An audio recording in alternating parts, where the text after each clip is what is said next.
Prime Minister Scott Morrison's character takes centre stage as the election campaign, which hasn't been announced, heats up. Tabcorp outlines its demerger plans, but the odds of it going smoothly are pretty poor. And Carrie Bradshaw from Sex and the City wants to sell Aussies low-alcohol wine. It's Monday, the 4th of April, 2022. Welcome to Fear and Greed, Australia's most popular business podcast. I'm Michael Thompson, and good morning, Sean Aylmer. Good morning, Michael. Nice to hear your voice again. Welcome back. I've got to say, I have never seen you looking this tanned before. I think you spent the last kind of 2 years indoors, I suspect. I suppose so. We had a week in Fiji. It was perfect weather for someone as fair-skinned as me, as in it rained a little bit and plenty of cloud cover to stop me burning. But yes, we're in the sun for a whole week, relaxing, Jackie and I. It was highly recommended, Michael. And I'm sure you were probably listening to Fear and Greed. Every last moment. You know that it was really sad we had no internet.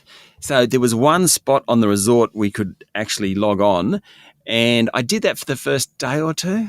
And then afterwards I thought, well, anything important, I'm sure it'll be there next week. So we actually really tuned out. I read a book and a half, which, you know, you love reading books. All these New Yorker articles and magazines I took with me, we read those. It was just great. So relaxing. Well, you didn't miss much. There was a budget and a few other bits and pieces happened while you were gone. But hey, budgets and CEOs going and all sorts of things. What a week. Last week was a good one to miss out on, really, because it would have been very busy, I'd imagine. It was an absolute cracker of a week. But anyway, there will be plenty more to come. And a lot of the stories that we were talking about last week, they have not finished, particularly when we're talking about the Star and CEOs going and all that kind of thing. There is plenty more to come on all of those. So you haven't missed out on too much. Good. I look forward to it.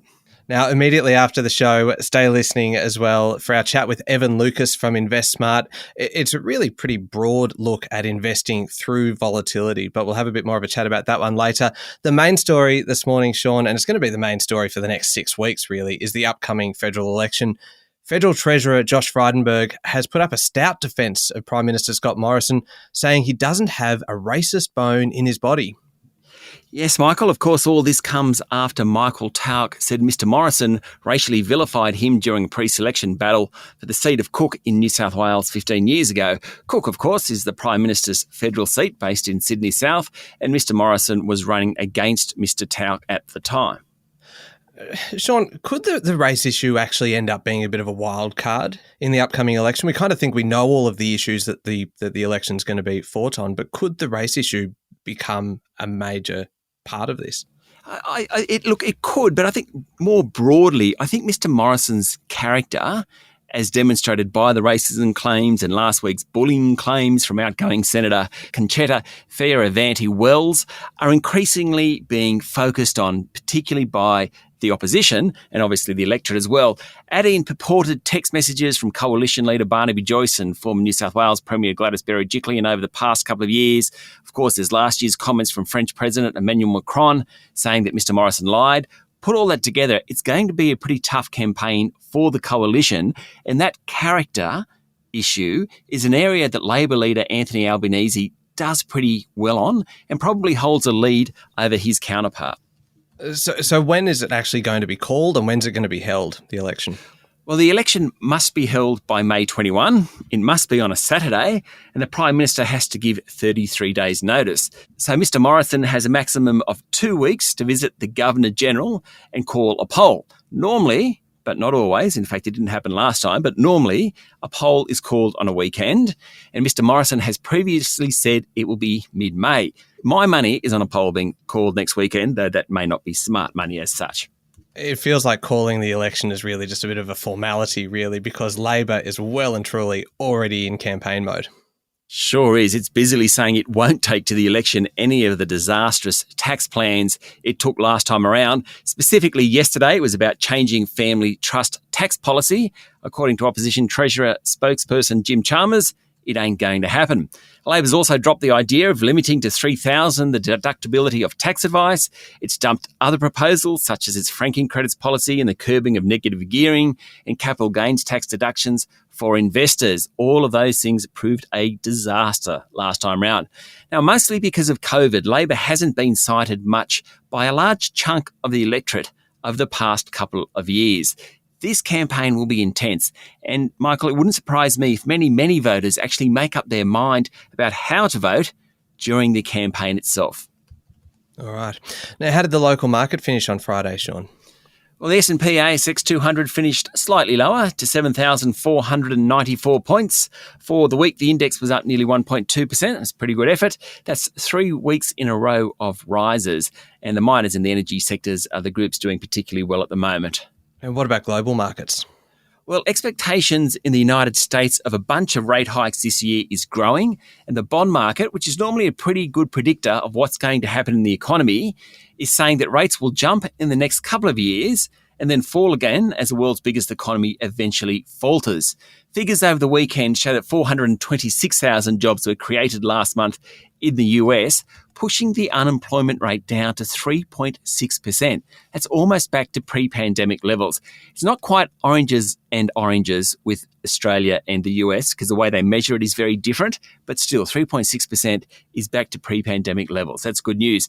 Wages growth is running at 5.6% annually, almost twice the pre-pandemic level. Wall Street ended up over the weekend and for the full week finished pretty much where it started. European markets also finished higher on Friday, and for the week, we're up 1% or thereabouts. All right, off to a flying start. Probably feels like you were never away at all, Sean. What holiday? Anyway. All right, we'll be back in a moment with the rest of the day's business news.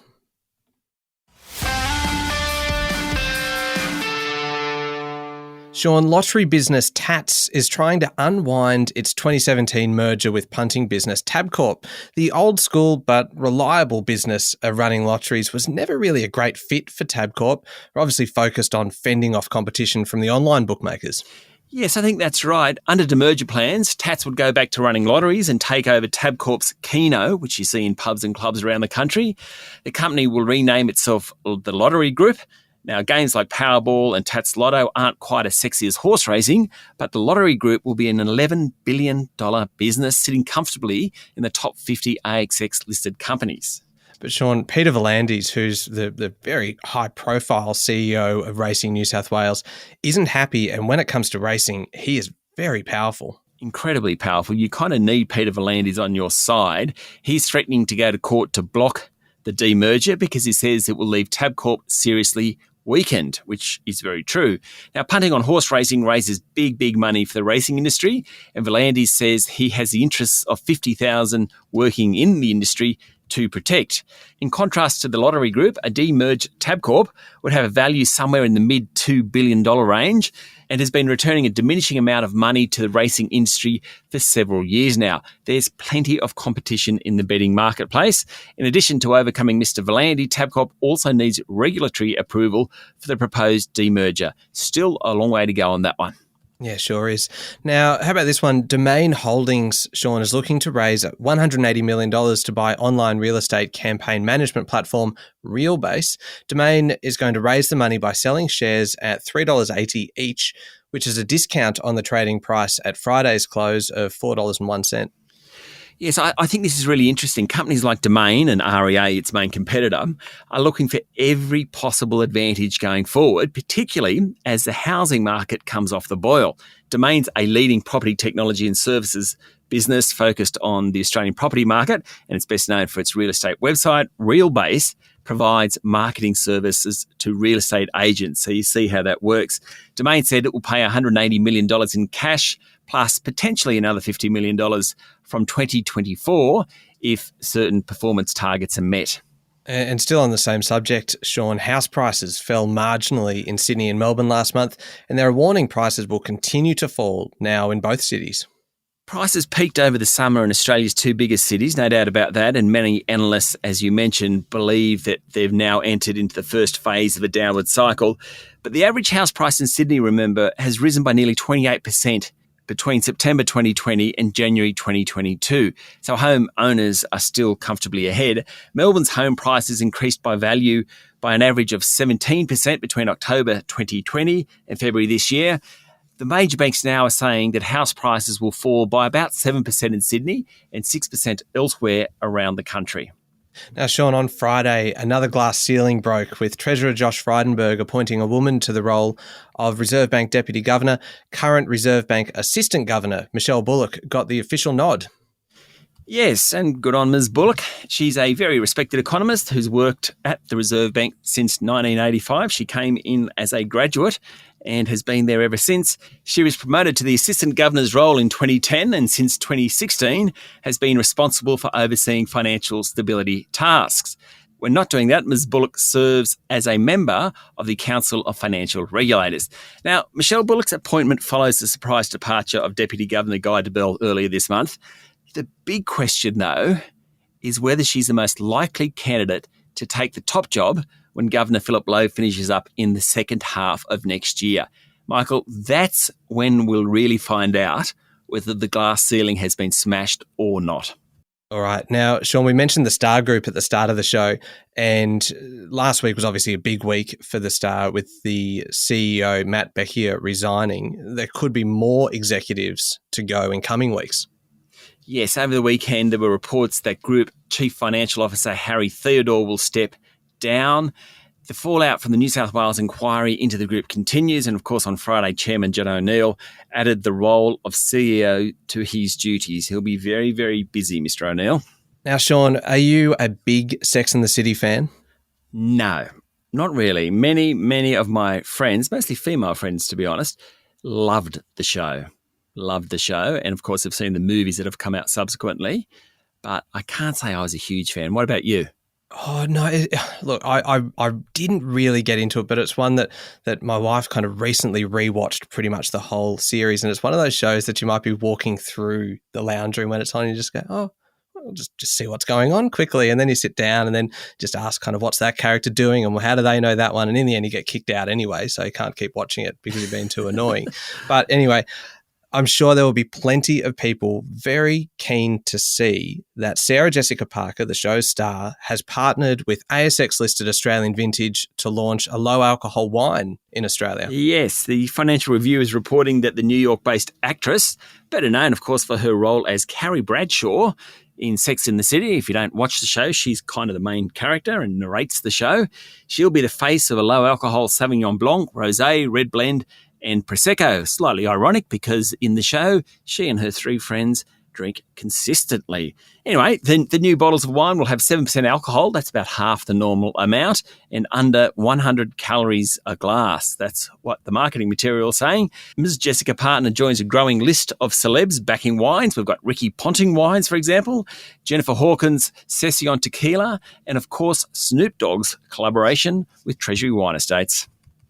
Okay, moving on to overseas news, and Ukraine appears to have regained control of all of the capital, Kyiv. Yes, it's a major milestone and happened after invading Russian forces retreated from some key towns near the Ukrainian capital. But there are fears that Russian troops have placed mines in houses and laid tripwires and booby-trapped corpses, can you believe? So the area is extremely unsafe. Russia continues to bombard other parts of the country. It may just be regrouping, so no one's quite celebrating anything at the moment. There are also reports that Russian President Vladimir Putin and Ukrainian President Volodymyr Zelensky will meet for peace negotiations in Turkey at some point in the next week or so. Let's hope so. And electric vehicle maker Tesla just keeps on delivering new cars. It sure does, Michael. Incredible company, really. Now, notwithstanding global supply challenges and logistics issues, the group delivered just over 310,000 new vehicles in the first 3 months of the year, while other manufacturers like General Motors and Toyota announced big year-on-year falls. In fact, both those two were down 15 to 20%. Tesla's performance was up nearly 70% year-on-year for that March quarter. Its share price is now 10 times what it was at the beginning of the pandemic. No matter what you think of Elon Musk, his company is quite extraordinary. Yeah, that's pretty spectacular, isn't it? All right, up next is the Fear and Greed Daily interview, and today we're speaking to Evan Lucas, the head of strategy from InvestSmart, basically looking at things to consider when investing in volatile times. Covered pretty much everything from equities and gold to crypto and property. Now, Michael, before we go on, I was away last week, obviously, so I didn't do this interview. Was it you or Adam that did the interview? This was me, this one, Sean. Ooh, okay. How long's it going to go for? I'm guessing it's going to be low 20s. Like, I try and keep the interviews to 14 or 15 minutes, Michael. I know you like chatting. I'm going 22 minutes. It might be. It might be 22 Right. minutes. It was just, it was really interesting. Well, I found it interesting. He's good, Evan. Evan is fantastic. Every moment a gem. Oh, it absolutely is. And well, I challenge you to listen to it and then provide your criticism or your constructive feedback tomorrow. No criticism, none at all. I'm just delighted I'll get the full 20 to 25 minutes of listening to you and Evan. I'm happy to hand the microphone back to you for the interview duties this week, Sean. It's very good to have you back. It is great talking to some of our guests, though. And Evan is particularly good because he just has a great way of explaining investing. But one of the highlights of doing Fear and Greed are the different people we get to meet along the way. So I'm quite happy to go back to interviewing people. Oh, no, it really is quite interesting. And there's some other good listening as well. We've got The Week Ahead with Stephen Koukoulis, which is out today. He's very excited today, Stephen. Look, how did he go on the budget last week? The kook would have been absolutely delirious. It was pretty much Christmas for Stephen Koukoulis because at budget night, you can just imagine the number of papers he's got to sift through, whereas others might look at that and go, wow, that's a lot. He goes, oh, this is going to be fun. And he just does a brilliant job of going through it all and picking out the stuff you actually need to know. So if anyone hasn't heard our special budget coverage, it is still worth going back and having a listen to that. Also got The Week Ahead then with Stephen coming out today. He's very excited, obviously, because of the Reserve Bank meeting tomorrow. And also have to mention, you've got to have a listen to Safe Word, which is our once a week podcast where we discuss pretty much everything that is unrelated to business news. It's all in the Fear and Greed playlist on your podcast platform or at fearandgreed.com.au. Thank you very much, Sean. Thank you, Michael. It's Monday, the 4th of April, 2022. Make sure you're following the podcast and join us online on LinkedIn, Twitter, and Facebook. I'm Michael Thompson, and that was Fear and Greed. Have a great day.